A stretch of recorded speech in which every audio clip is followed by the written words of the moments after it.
Mă numesc Florin Cristea, născut în 22 decembrie 1962, la Bolutești, Vrancea, România.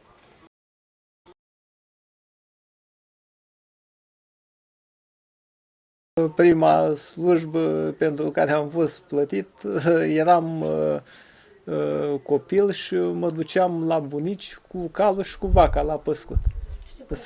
Da, păi exact, mă plăteau, da. Mă plăteau nu bănești în produse. Nu-mi făceau o cafea cu lapte, un orez cu lapte, ce voiam eu mâncam. Asta era plata.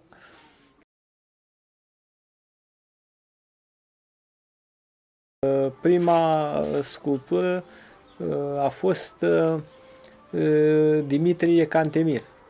Nu Dimitrie Cantemir, bătălia de la Călugăreni. După aceea Mihai Viteazu și Dimitrie Cantemir. Și după aia ce a mai urmat. Dar prima bătălia de la Călugăreni. Spuneai că ai făcut o pipă. Asta când eram în liceu, în clasa a 9, o pipă din viță de vie. În 1978 era când am făcut.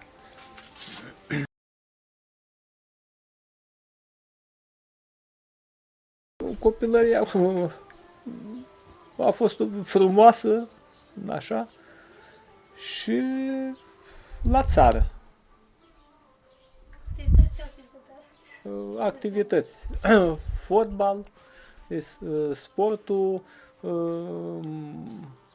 muncă, ajutam părinții la treabă și citeam mult.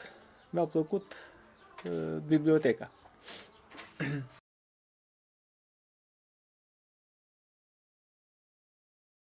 Când citeam, nu știam că o să fac sculptură. Și în timp, în ani, m-a ajutat foarte mult având cunoștințe în diferite domenii. Plus că eu de firea mea sunt un om care verifică și un om care nu trece nepăsător prin viață. Mi-a plăcut să fac observații.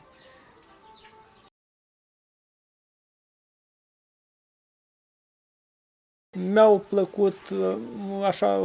plăcut o poezie frumoasă, o poveste frumoasă, un roman, o pictură, o sculptură, dar nu pot spun că a fost măcar o singură dată în care să-mi propun să fiu ca ei, fiindcă am știut dintotdeauna că fiecare individ este o unitate distinctă, este unică în felul lui. Adică nu trebuie să alunecăm spre copiere. N-are rost să cheltuim în viața asta nu știu câtă energie ca să copiem pe cineva, să semănăm cu ea. Că n-are rost, trebuie să fim noi.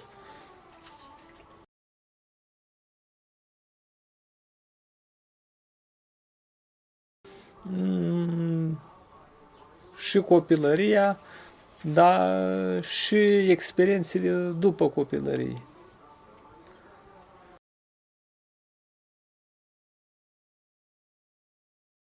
Atelierul a fost făcut la forță majoră, rapid, așa, și este un loc energetic foarte pozitiv și benefic.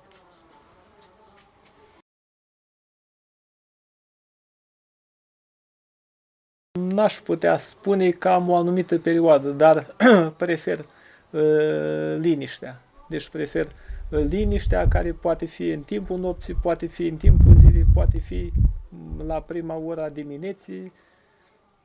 Nu am un moment preferat. Și când simt că trebuie să lucrez, să am liniștea mea interioară în primul rând, că dacă nu ai pe asta, n-are rost să te apuci să faci ceva.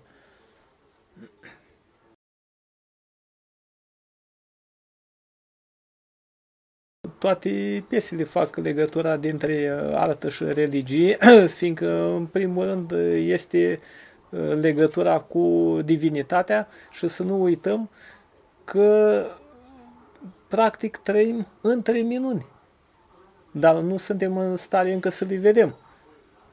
O minune poate fi o frunză a unui copac, un fir de iarbă, o piatră, iar așa cum spune în Cartea Sfântă, omul este cununa creației.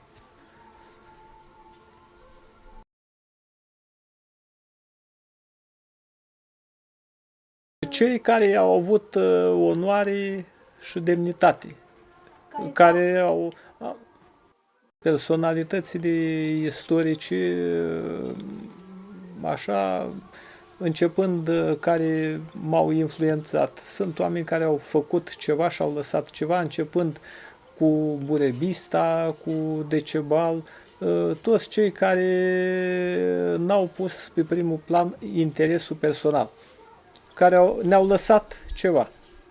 Continuăm cu un Mihai Viteazu, cu un Ștefan cel Mare, un Ioan Vodă cel Cumplit sau cel Viteaz, până în zilele noastre, exceptând perioada după război. După al doilea război, da.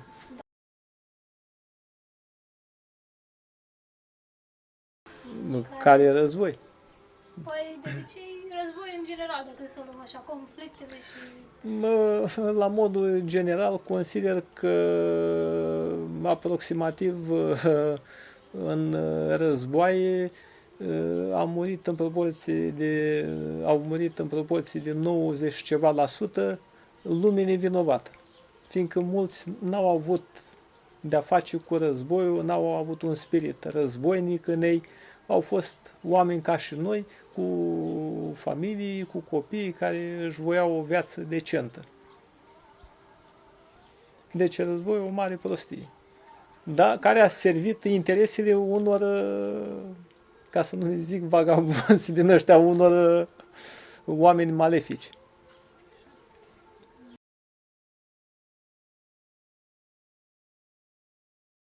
În primul rând, aparent a fost interesul nostru a românilor să facem revoluții, să schimbăm ceva, dar de fapt n-au fost interesele noastre decât până la un punct, coordonate cu ajutorul altora din afara României, care practic aveau alte interese. Dovada este situația actuală în care România trebuie să fie adusă, să fie desființată, să nu existe locuri de muncă și înjosirea demnității umane, fiindcă altfel nu pot să spun. Și asta cu concursul țărilor civilizate și care își arogă și niște treburi și spun și lălăi toată ziua cu drepturile omului, că avem nu știu ce, și ceea ce nu se respectă și nu se va respecta. Dovadă, am dovezi că nu se așa, situația actuală.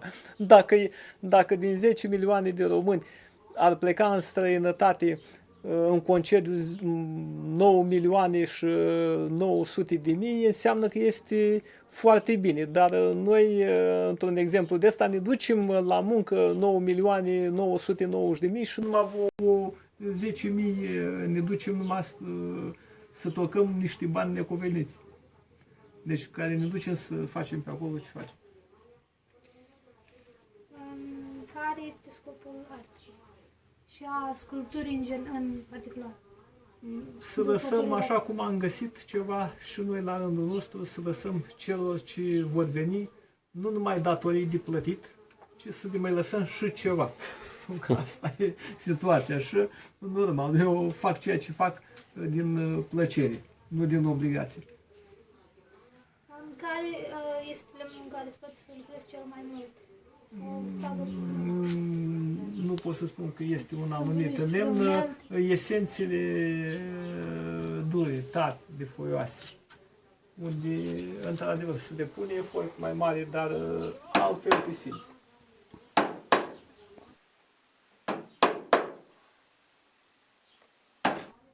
Despre unelte. Uneltele de lucru, dălțile, așa. De unde ți-ai cumpărat primele dălți? Primele dălți mi le-a dat domnul Constantinescu, tehnician silvic, la timpul ăla, așa, lucra sculptură ornamentală și a avut o trusă de dălți trimisă din Suedia, pe timpul lui Ceaușescu. Și din trusa aia, el fiind la aproape 80 de ani, mi-a dat și mie câteva dălți. După aceea mi-am luat dălți de la prietenii noștri țigani de la Toflea Brăhășești. Și sunt dălțile cu care se lucra cu mii de ani în urmă. Deci nu sunt mașinării, chestii mecanizate cu care să lucrez, fiindcă mie nu face nicio... Mie îmi place să simt materia și să lucrez din plăcere și să am contact cu materia. Dălțile de la domnul Constantinescu, așa tehnician silvic, primise o trusă din Suedia și fiind bătrân mi-a dat și mie câteva dălți. Și după aceea dălți am făcut la prietenii noștri țigani de la Toflea Brăhășești, cei mai meseriași în călitul metalelor din Europa. Și sunt dălțile cu care se lucra cu mii de ani în urmă. Deci nu lucrez cu mașini, cu chestii mecanizate, fiindcă nu-mi face plăcere. Eu nu creez ca să fac producție mult, eu lucrez de plăcere, să simt materia și să fac comuniune, să fiu în comuniune cu natura.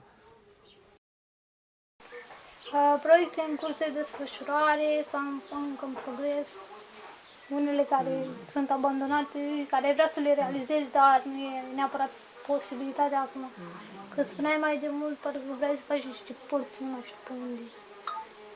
Și era ceva dificil sau cu Ștefan cel Mare, sau nu mai știu. Am vrut să fac, dar așa ceva se face numai în colaborare, fiind în lucrare de anvergură, unde îți trebuie o anumită cantitate de material și de o anumită calitate, trebuie un anumit sprijin financiar, fiindcă e lucrare de durată ca timp. Așa, și asta e. Proiecte așa abandonate n-am.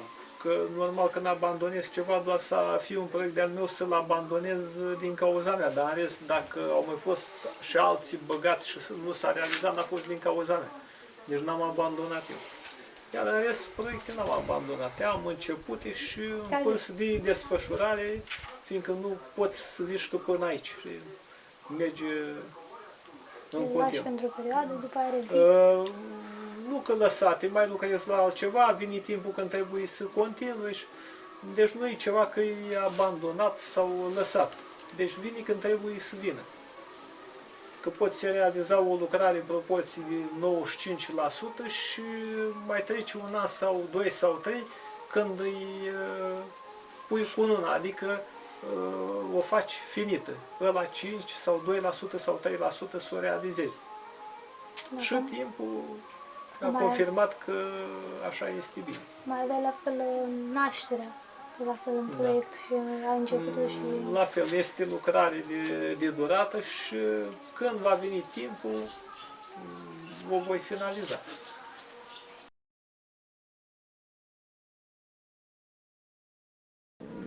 Am început în 1992, cu toate că arta mi-a plăcut de când m-am născut. Deci, și în 1992 am început să lucrez. Așa, cu încurajări au mai fost unul altul, dar eu am spus că eu trebuie să-mi demonstrez singur că sunt în stare de ceva. Că așa, dacă unii sunt invidioși, alții sunt așa, alții sunt altfel și nu poți să ai încredere. Așa, că dacă ne-am luat după oameni, n-am mai face nimic. Așa cel puțin eu am spus, eu fac ceea ce îmi place mie și ce vreau eu, nu coordona de alții. Că în momentul când te coordonează altul, nu mai ești tu. Mă refer la faptul mai ales gen expoziții, cine te-a susținut să cu expozițiile am mers prin Antrec, așa reprezentant pe județ fiind domnul Vicențiu Boștioc și am fost membru Antrec și am participat la toate expozițiile la care s-a putut participa în țară, în străinătate. Acum nu putem participa la toate că n-ar mai fi timp să și muncim și ajuns să te și plictisești.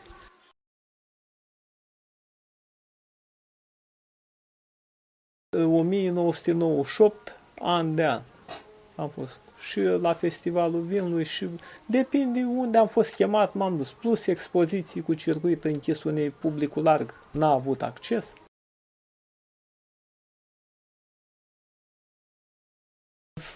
Am fost în Israel, Franța, Germania și după aceea am avut câteva refuzuri.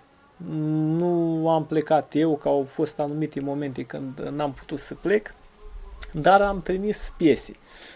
Iar piese vândute sunt în colecții cam în toată lumea, pe toate continentele. Da. Iar unii au și spus că nu sunt interesați, adică să dea piesele atâta timp cât au achiziționat o piesă, să o dea, nu să o revândă, să o dea sau să o expună. O au doar pentru plăcerea lor, unde și-au vila sau reședința, unde așa. O colecționare de arte care au achiziționat așa ceva.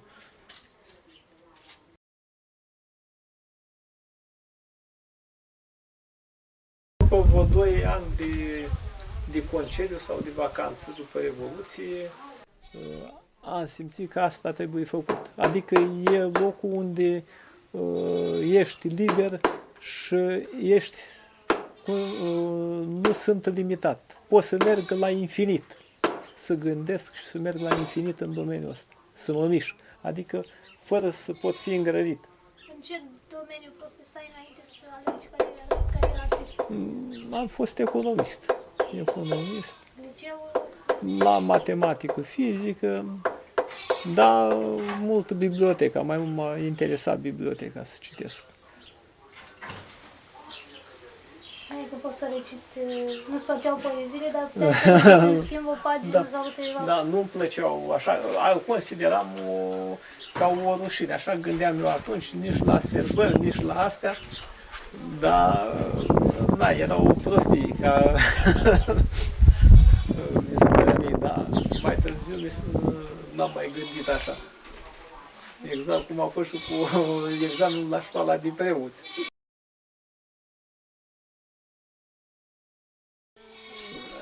Bunicii voiau să mă ducă să fac școala de preot, să mă fac preot. Și mie nu-mi plăcea, fiindcă eu nu mă vedeam eu atunci, la timpul ăla, îi vedeam pe cei care aveau misiunea asta, că nu este o profesie, este o misiune toată viața, de unde nu ești la pensie decât atunci când mori. Vedeam ca pe ceva înălțător, demnitate, onoare, vedeam ca niște supraoameni.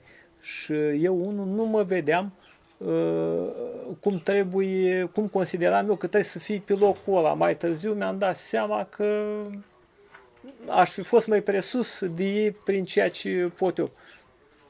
Că ăștia nu prea mai erau oameni, erau mai prejos.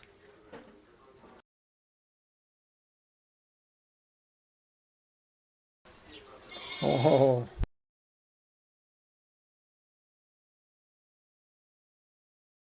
Am ținut un jurnal cu mulți ani în urmă, după aceea n-am mai continuat, fiindcă sunt anumite treburi care nu merită a fi cunoscute. Sunt date în posesia cărora oamenii n-au voie să intre.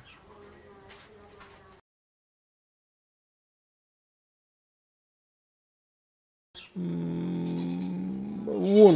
Nici nu începusem să mă apuc de artă și a fost un vis. Dar în rest, nu.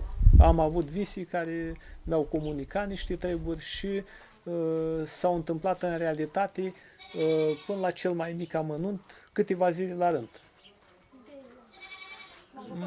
Imaginați-vă că noaptea visez ceva și a doua zi totul se întâmplă conform visului, pas cu pas, cuvânt cu cuvânt. Și asta nu o singură zi, mai multe zile. Și dacă depășești mai multe zile, îți dai seama că practic n-are rost să trăiești. Că știi dinainte exact totul cum se derulează. Și mai sunt și altele care nu trebuie spuse, fiindcă oamenii sunt prea mici.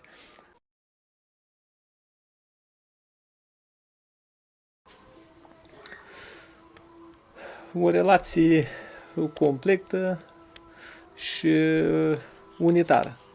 Nu pot fi despărțite, că nu avem cum.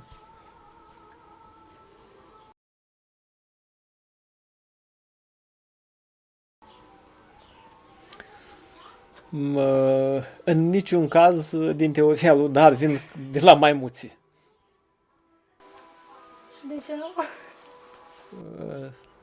Suntem scânteia divină. Suntem scânteia divină și de acolo sunt convins că venim. Fiindcă am avut destule experiențe în viață care mi-au întărit chestia asta. Nu mai zic, ducându-mă cu expoziții prin străinătate, am mai pus și pe alții să verifice, să văd dacă ceea ce se întâmplă este așa sau mi se pare mie. Și erau niște oameni care aveau niște funcții și mi-au întărit convingerea În ce sens? în divinitate. În divinitate. Da, dar prin ce... Noi oameni vrem să suntem deasupra lui Dumnezeu. Deci noi când ne pune cineva o întrebare și ne întreabă de Dumnezeu, noi ne uităm așa în jos, adică Dumnezeu e undeva pe sub noi. Nu, că ăștia suntem. Așa. Omul să vrea să fie Dumnezeu, dar omul e un mic pigmeu căruia îi trebuiesc mii de ani lumină să evolueze spre lumină. Că n-are cum.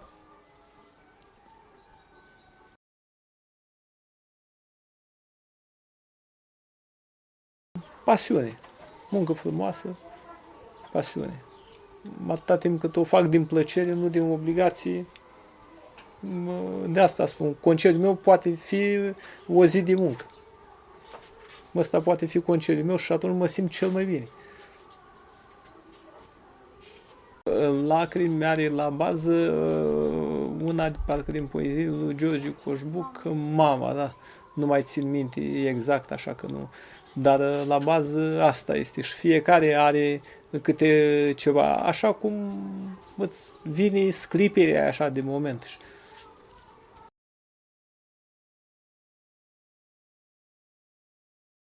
Orice lucrare are la bază și o parte din divinitate. Că tratăm ceva din natură sau orice, are legătură cu divinitatea, fiindcă suntem creația divinității. Deci pentru tine tema universală este tema divină. Exact.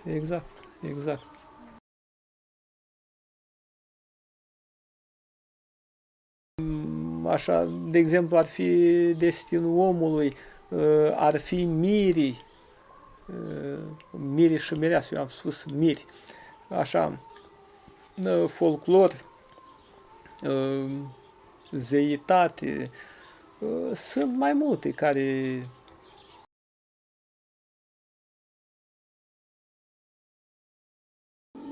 o lucrare, de exemplu, întotdeauna o lucrare pleci de la o idee. În momentul când nu ai o comandă, să vină cineva să-ți spună că vrea o anumită chestie făcută.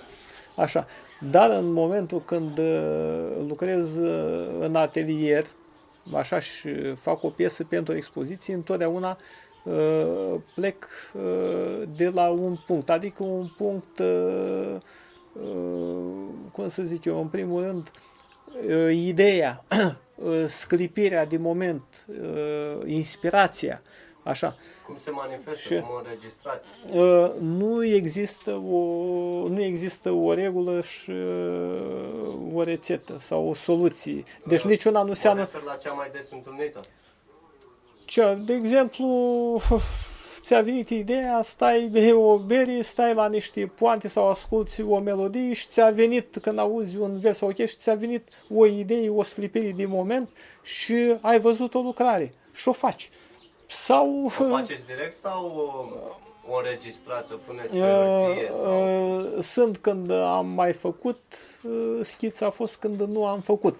Sau în momentul când am visat o chestie și s-a repetat a doua oară sau a treia oară, am știut că lucrarea aia trebuie să o fac neapărat. Deci nu există o rețetă. Numai că noi trebuie să fim conectați la univers, fiindcă inspirația este permanentă. Noi numai să fim pregătiți să le primim, să fim atenți să le primim. Că noi degeaba le căutăm. Căutăm fără să avem habar. Divinitatea ne trimite ea, nu căutăm noi. Deci, ne trimite, inspirație. Eu aș avea să lucrez nu știu cât timp, 10, sute de ani. De ce? Fiindcă am ce să lucrez, fiindcă de inspirație nu duc lipsă, fiindcă sunt atent la niște chestii dintr-un nimic, din ceva, poate să nască o idee de la care să faci o lucrare, că ești în natură, că asculți o melodie frumoasă, cineva sau spune cineva o poezie sau întâmplător mergând pe stradă și totul e monoton, sclipește imediat o chestie. Vine un moment de inspirație. Deci nu e o rețetă că nu, sau când dormi sau când nu știu ce, sau trebuie să fie ceva să lucrezi mii de ore că să-mi vină o idee. Astea sunt niște prostii. În cazul meu, pentru mine, niște prostii, caut mii de ore să fac o lucrare. În momentul când mă apuc să pun ideea în practică, atunci caut să o lucrez nu ca și cum aș lucra cu norma. Cum ai munci la un strung sau te-ai duce la prășit sau ai face nu știu ce altceva, știi, bă, programul e de 8 ore, atâta muncesc. Nu. Aici știu, lucrez când simt că sunt în comuniune și în rezonanță cu ideea respectivă. Încă nu suntem pregătiți să ascultăm sau să descifrăm ceea ce ne poate spune o bucată de materie, care a fost cândva o ființă vie. De ce? Fiindcă nu din orice copac nemaipomenit, frumos, trunchiul deosebit, iese o lucrare valoroasă la poasardă și dintr-un copac strâmb ceva acolo, alege o bucățică din lemn care scoți o valoare. Deci nu e...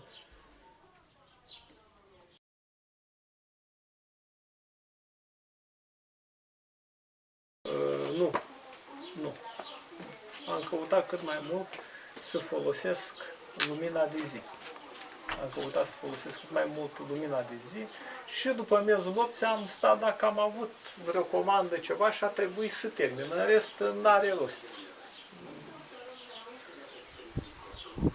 Foarte târziu, aproape de miezul nopții și te poți trezi foarte devreme după miezul nopții, adică orele 00, poate să fie 1 dimineața să dăm o oră. Cât de des vi se întâmplă, de exemplu, să amânați o lucrare de-a voastră, nu de-a clienților, dacă aveți clienți, de-a voastră, cât de des vi se întâmplă să o amânați? Pentru cât timp o amânați, de câte ori vă reîntoarceți, de câte ori plecați de la lucrarea respectivă și o lăsați neterminată pentru moment, asta, de câte ori în proces și cât timp s-ar putea să, cât timp vă ia în general o astfel de lucrare la care nu găsiți inspirația de moment să o terminați?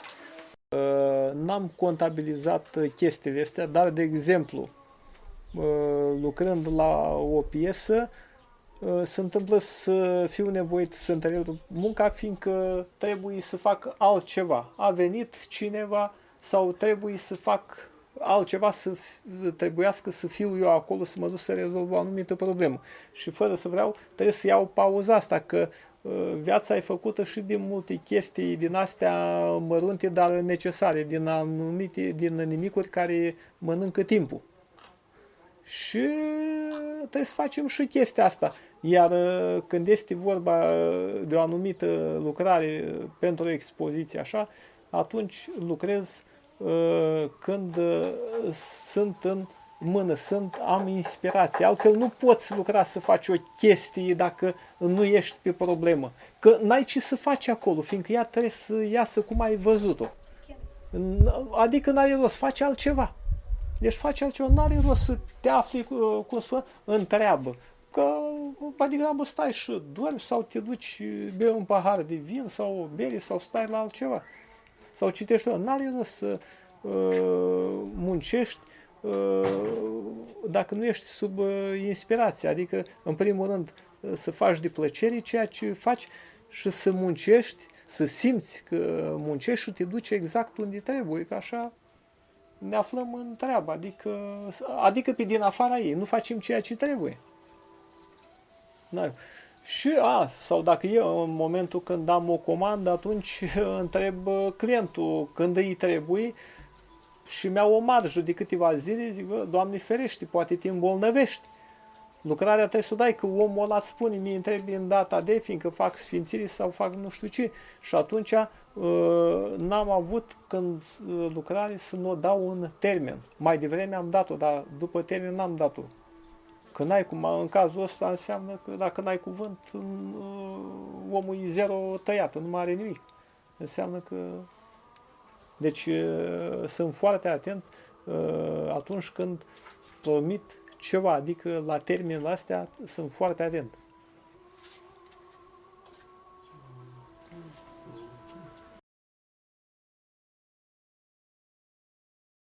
Capodopera. Păi capodopera, am spus din piese așa o parte din ele.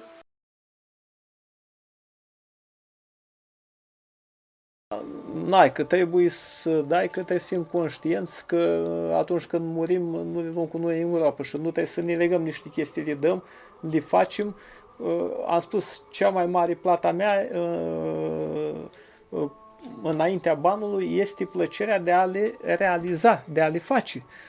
Și pe locul 2 vine banul. Că așa, dacă m-aș fi axat pe bani, făceam cu totul altceva, fiindcă m-a dus mintea și la afaceri și de a face bani. Dar am considerat că banul este doar o necesitate, așa, nu să fie Dumnezeul meu. Că așa consider că viața ar fi prea searbă dacă am vedea numai banul. N-ai cum să... Adică chiar mi se pare o prostie mare ca omul să vadă doar banul. Banul e bun, să te duci să călătorești, să-ți asigură niște chestii din astea de zi cu zi, să plătești facturi și așa și cât de cât să fii în echilibru. Dar când ajungi numai pentru bani, deja e greu. Adică pentru mine deja aș trăi într-o lume foarte închisă. Adică m-aș băga singur într-o pușcărie din care oricine ar încerca să mă scoată nu mă poate duce, fiindcă numai eu am cheia și s-ar putea să întâmple să nu pot ieși eu cu cheia la mine în buzunar de ea. În momentul când...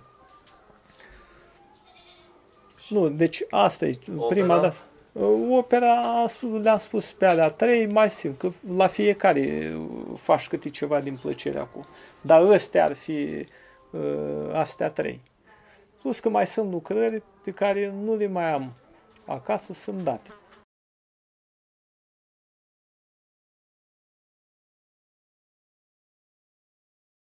Natura poți să experimentezi fiind pe pământ, pe un munte, pe un deal, să experimentezi și să simți zborul, poți să creezi o lucrare, zborul.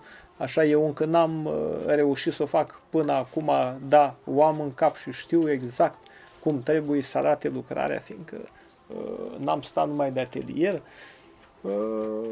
Inspirațiile sunt la tot pasul și așa cum am mai spus, noi trebuie să fim atenți să le primim, că ele ni se dau, dar nu suntem noi pregătiți să le primim, fiindcă suntem prea ignoranți. Nu dăm atenție.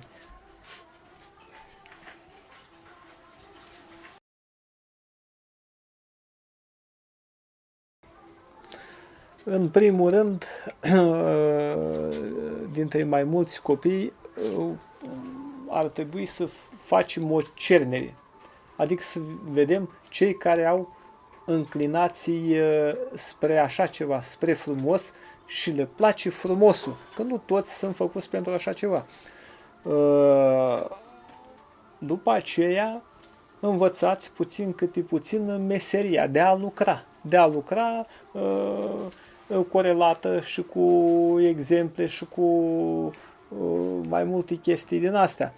Și după ce copiii în timp și după ani din muncă mergem în timp până se ridică mari, după aceea cei care vor mai mult, adică vor să facă artă, deja nu înseamnă că dacă știi meserie faci și artă.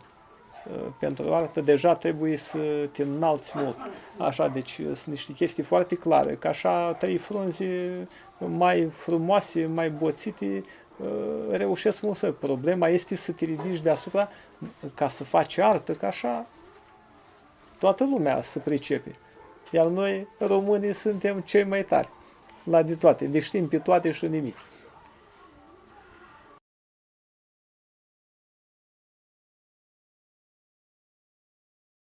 Să fie foios, să nu fie ceva ușor, gen rășinoase, brad, molid, chestii.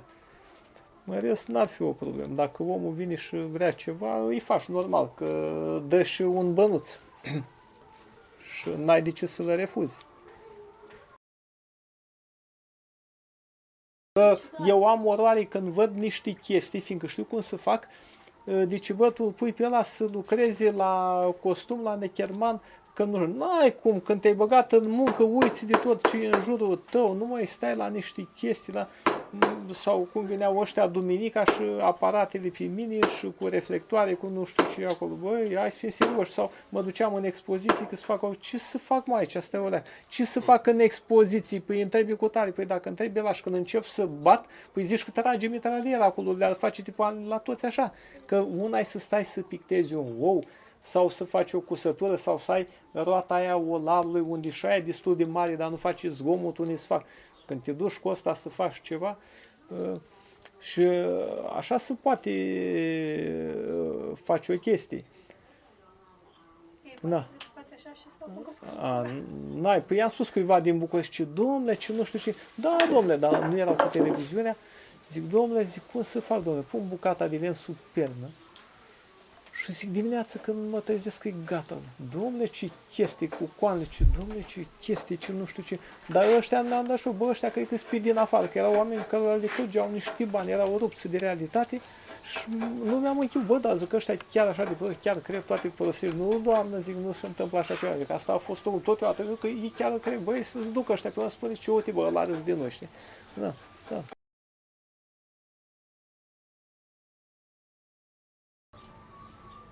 Da, bă, și trebuie să-ți fie drag când faci ceva, să fie așa, nu?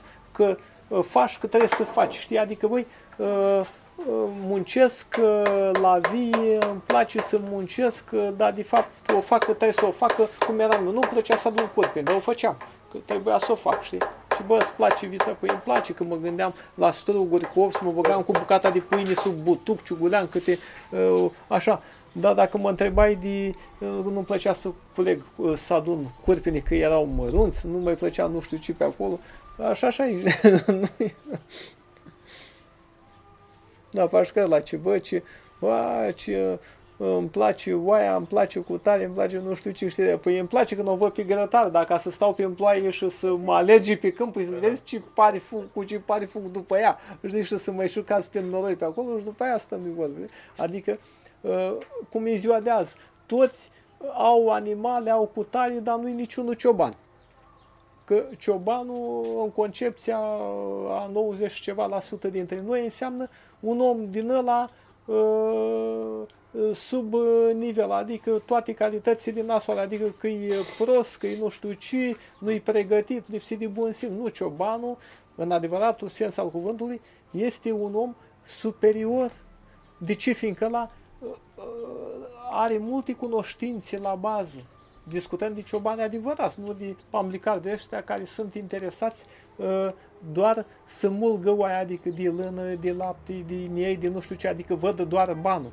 Nu, animalul trebuie să fie drag de el și așa cum tu te bucuri de ceva, așa să bucuri și el și tu să te bucuri de el când vezi, când îl duci la pășunii, când îi dai apă și să... Da. Sunt multe chestii. Adică nu să facem niște chestii și numai din obligație, că băi, ce fac, nu știu, nu, trebuie să le facem, să fim conștienți de ele. Dacă nu, n-are rost să ne băgăm în ceva în care nu suntem pe din afară, știi, faci că da.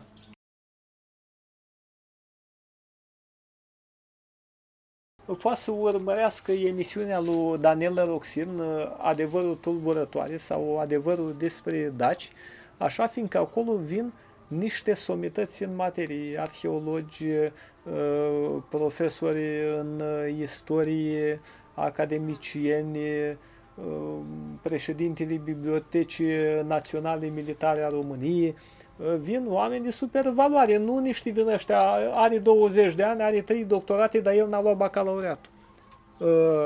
Niște chestii de astea, știi? Vin super oameni care au studiat în arhivii, inclusiv în străinătate, oameni care au muncit 30, 40 și 50 de ani, au studiat și au cunoștințe solide la bază. Și vedem și noi cine am fost, cine suntem,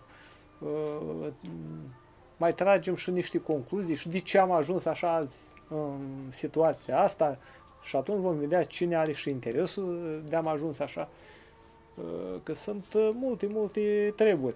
Iar la noi vorbesc faptele și dovezile.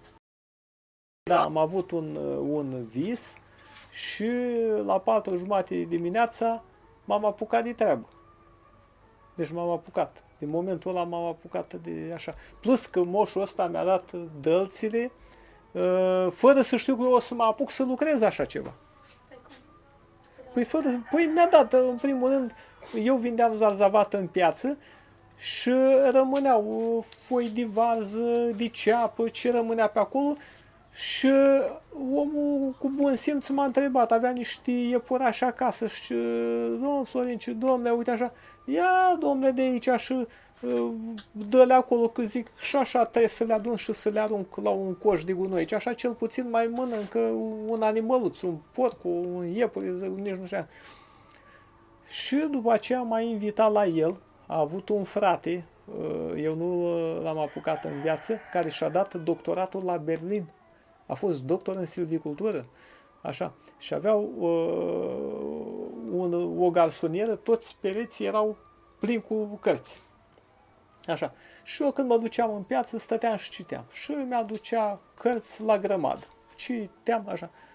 Și m-am dus odată la el, am văzut biblioteca, ce ai să-ți arăt ce lucrez, ce nu știu ce. Eu mai făcusem și eu mici chestii cu pipa cândva, am mai făcut o lucrare pe o piatră, am montat o chestie așa dintr-un lemn și cu niște frunze din astea date cu lac frumos prins, am făcut niște desene. Și omul a venit și mi-a dat și niște dălți și după aia când am avut ăsta sclipirea aia deodată m-am apucat de chestia asta. Că am avut căutări multe, zic, băi, ce să fac? Aia, să fac pictură, să fac nu știu ce. Și dintr-o dată când a venit momentul, gata. Și în ce consta sclipirea? Visul? Păi visul în asta a constat, că mergeam pe lumină și lumina m-a înconjurat, am intrat în lumină. Și sunt și mai și, dar sunt chestii care nu se mai pot spune, continua cu ele, că nu e... Și de asta zic, domnule, de asta zic, dacă aș face ceva așa să fiu doar pentru bani, deja m-aș încuia singur, aș sta singur ca într-o închisoare, unde nu știu dacă ar mai putea cineva să-mi dea drumul și cheia la mine. Și aș putea. Așa sunt, cum să zic eu, la infinit, pot să merg oriunde, nu mă simt îngrădit. Adică sunt liber în gândire, în astea și e frumos, adică poți să cu trăieri cât vrei, mental. Niște chestii, dar sunt și treburi care nu trebuie spuse, că nu trebuie. Spuneai de lucrări, de primele lucrări, că a fost Dimitrie Cantemir, bătălia de la Călugăreni, Dimitrie Cantemir încă o avem, aia dar... este în Spania, Mihai Viteazu este în Germania. Așa, bazoreliefuri făcute. Și sunt multe lucrări în colecții plecate așa, nu pe bani mulți la timpul ăla, că nu știam exact valoarea și oricum nu-ți dă cât face, dar puținul ăla a fost bun. A fost bun și a mai venit o încurajare, așa, poate din inimă sau poate din invidie cu jumătate de gură, dar m-a propulsat înainte, știi? Adică nu m-am lăsat, m-am dus, că am spus, bă, este frumos și asta vreau să fac.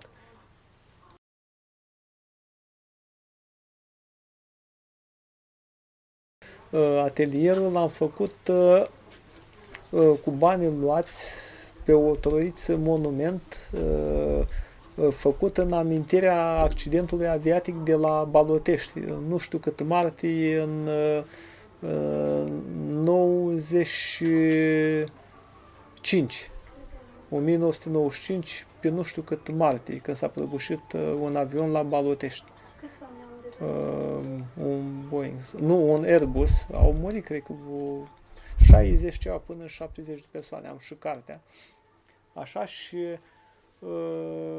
din zonă de aici era o doamnă, este o doamnă care acum trăiește la Piatra Neamț și fiică-sa cu soțul și cu nepoata au murit în accidentul ăla de atunci, soțul fiicii doamnei ăștia și cu nepoata. Dar a rămas doar păpușa. Da, și a rămas niște chestii așa. Am mai rămas doar păpușa, da. Păpușa și ce am înțeles totuși o chestie, că practic adevăratul motiv al prăbușirii nici astăzi, un motiv e, dar realitatea nici astăzi nu-i cea care trebuie, da, da. Oamenii au fost despăgubiți, au fost...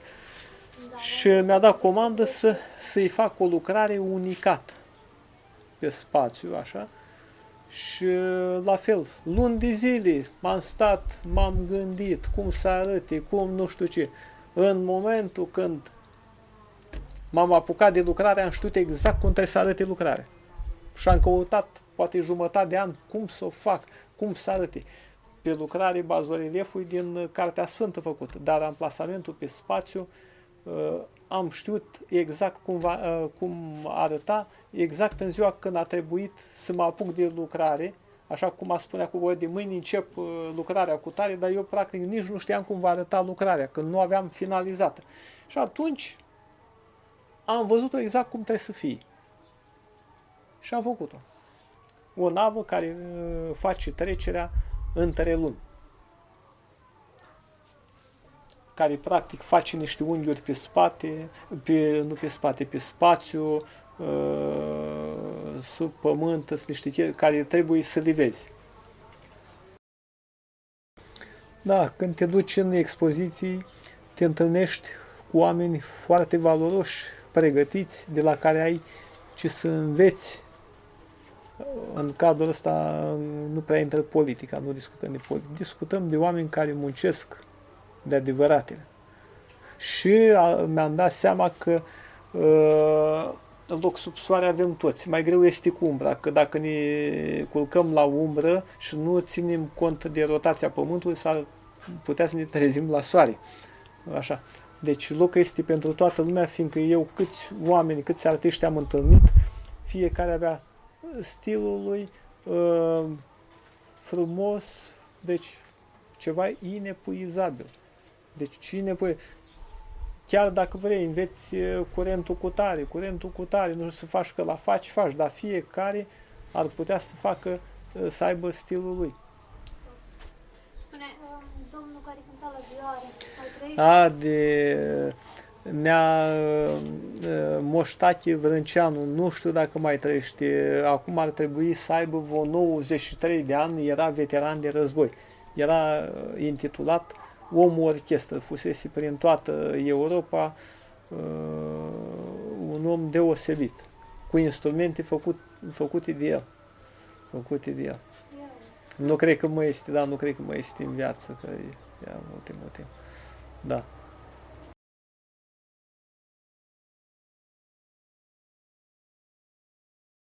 Da, și la băieți așa le spui să urmărească emisiunea aia.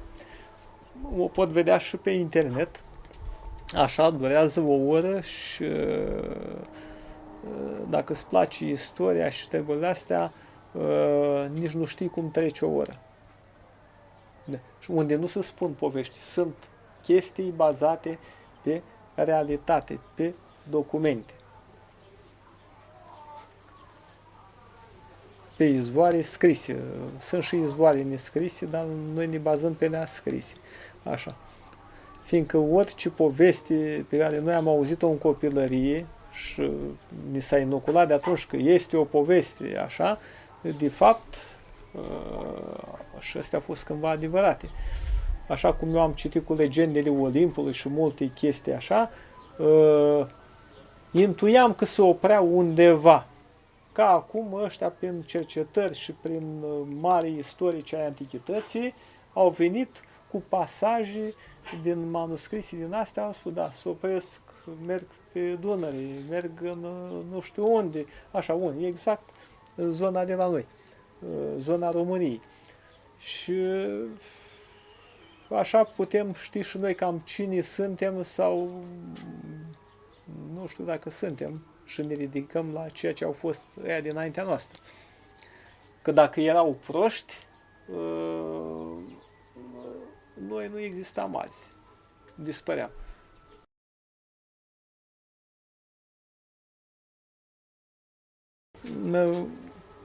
Istoria, arheologia mi-ar fi plăcut, de exemplu, oceanografia să fi făcut, mi-ar fi făcut și mi-ar fi plăcut studiul în general și chestiile enigmatice. Deci astea mi-ar fi plăcut cel mai mult, necunoscut așa de. Medicina, mi-ar fi plăcut și medicina, cu toate că e cam limitată, că vezi o chestie și nu poți să faci nimic, e cam mi-ar fi plăcut să fac cercetare. Și acum. Da. Da, faci că ăla, știi? Da. Sunt multe chestii care se pot face. Băi, și dacă mători pe stradă și îți place chestia asta, o aduci la rangul de artă. Dar să-ți placă, nu o faci că n-ai de unde lua o pâine, n-ai nu știu ce, n-ai cu tare. Că undeva trebuie să muncească omul, să facă ceva. Așa. Orice meserie este frumoasă în felul ei. Numai să fie la locul potrivit să-ți placă. Da.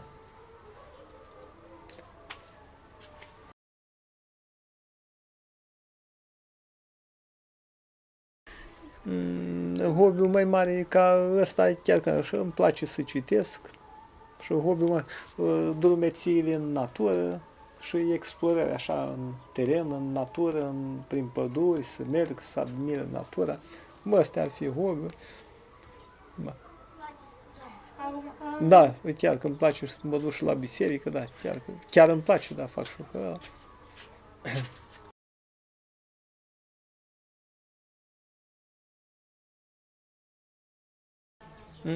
cu suicidul nu sunt de acord. Așa, fiindcă nu poate. Și unul din hobby-urile mele este faptul că există. Așa? Și dorința face parte din om, așa? Și totul face parte din om. Și artă, și absolut tot. Că în final totul este o artă. Și omul este o artă.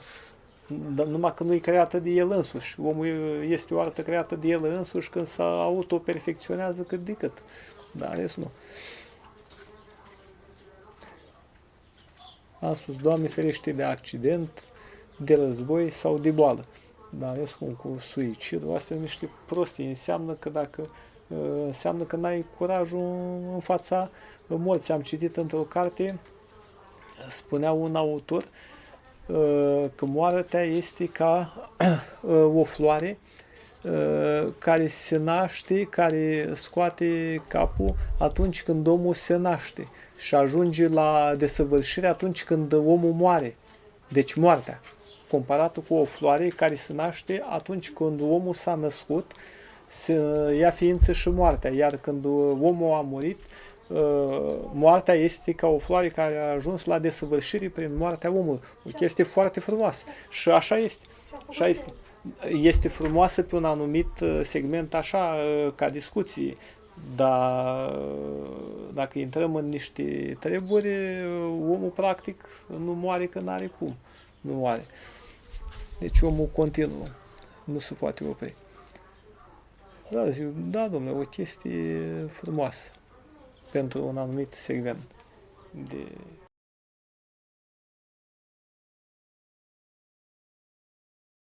Ce v-ați dori să vizitați, mă refer la nivel mondial, și ce ați vizitat și ce vă doriți în continuare să vizitați neapărat? Cum a fost Stonehenge. Da, ăla Pietroaiele. mi-a plăcut, așa. Aș vrea să văd Dobrogea, așa. În România, vorbind din punct de vedere istoric, discutăm de istorie și arheologie, așa, și dacă aș avea bani să-mi permit, aș face 2 ani de zile bazinul Mării Mediterane. Deci să înconjor pe jos, nu singur, cu câțiva oameni pregătiți, deci pe jos, la pas, pe anumite segmente și cu bicicleta sau și cu barca, dar nu în viteză, ca să parcurgi în kilometri, ca să ajungem mai repede, nu, la pas, ca să vedem vestigiile arheologice, tot ce se poate vedea în bazinul Mării Mediterane. Pentru mine e o chestie fantastică, adică deosebit de frumoasă, să poți să mergi și să ai timp să și te uiți la niște chestii, nu numai că să treci să le vezi din avion sau numai să treci așa din fugă, să mergi la pas. Cum te-ai duce, ai merge la o plimbare, dar nu să fugi sau nu știu, să mergi la pas, unde vrei, te-ai oprit, ai mâncat ceva, ai băut o sticlă de apă, te uiți la cutare, cu niște oameni pregătiți care știu și despre ce este vorba, să explice ceva. Aș merge, aș vedea piramidele. Sunt multe chestii, deci, fiindcă în momentul când mă duc undeva, intru în comuniune cu cei care au fost cu mii de ani în urmă, deci, fiindcă cei de atunci suntem noi ăștia de astăzi și vom fi și în viitor. Altfel, dar vom fi tot noi. Și eu intru în comuniune cu aia care nu mai sunt de nu știu cât. De ce? Fiindcă facem parte de la începuturi. Suntem parte din început. Și sunt niște chestii fabuloase. Așa, niște chestii fabuloase. Mi-ar place să merg pe ocean, pe mare, așa, nu mai zic, în America, nu mă tentează zgârăinori și chestiile astea chiar nu mă tentează. M-ar tenta ceea ce are legătură cu ce au făcut ăia dinaintea noastră.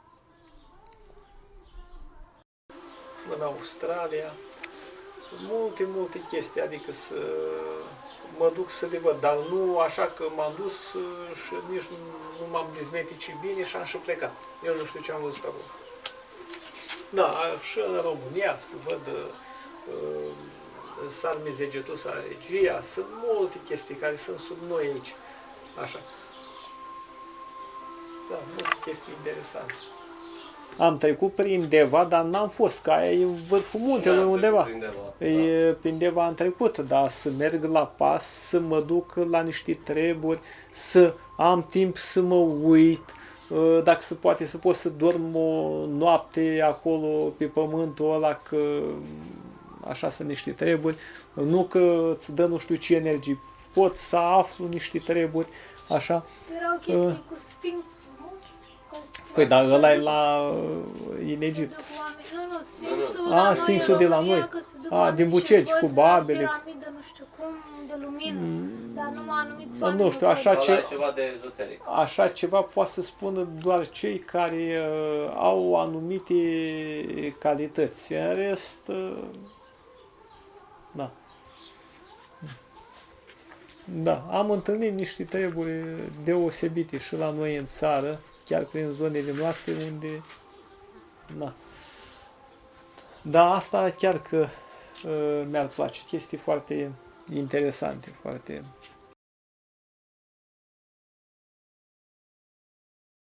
Așa sunt multe de discutat, dar nu știu. De exemplu, uite, să împlinesc peste 2 ani, în 2016, când a început primul război mondial. Aici, zona asta unde stăm noi, a fost zonă de conflict. Armata germană, austro-ungară a stat din toamna lui 1916 până în vara lui 1917. Așa, au fost cele mai grele bătălii, dovezi sunt, tranșeile, adăposturile, sunt multe chestii care nu sunt descoperite. E mausoleul de la Soveja, de la Mărăști, de la Mărășești și poate încă zeci de mii de luptători sunt sub pământ, că nu sunt toți în mausolei, că mausoleii s-au făcut la 10-12 ani, nu știu cât a durat până s-au făcut. Așa, și au mai scos ce au mai găsit. Așa. Și sunt multe chestii încă nedescoperite aici pe zonă.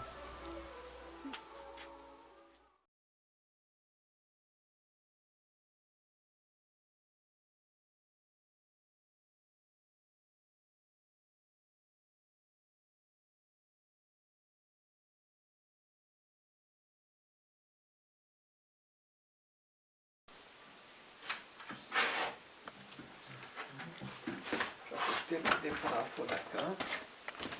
Nu șterg de praful, nu am ce să fac.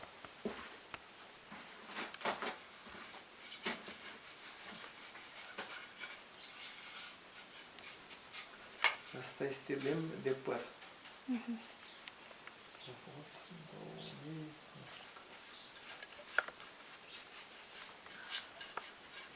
Da, și e lemnul cu culoare naturală, deci culoarea naturală a lemnului și lucrate manual, deci nu au cum să iasă producții de serie același model, fiindcă starea celui care lucrează este alta și n-ai cum să o faci să fie identice. Numai dacă ar fi băgat în mașină, știi, pe computer, pe copiator, atât, atunci îți copiază orice mușcătură din altă tot, dar în rest nu. Da, dar nu e la fel cum e, dacă e făcut de mână, manual. Are un prieten de meu, că nu știu cu dar la tine dacă a picat computerul, salut. Exact. Nu mai faci nimic, habar n-ai, eu zic că le fac de la A la Z.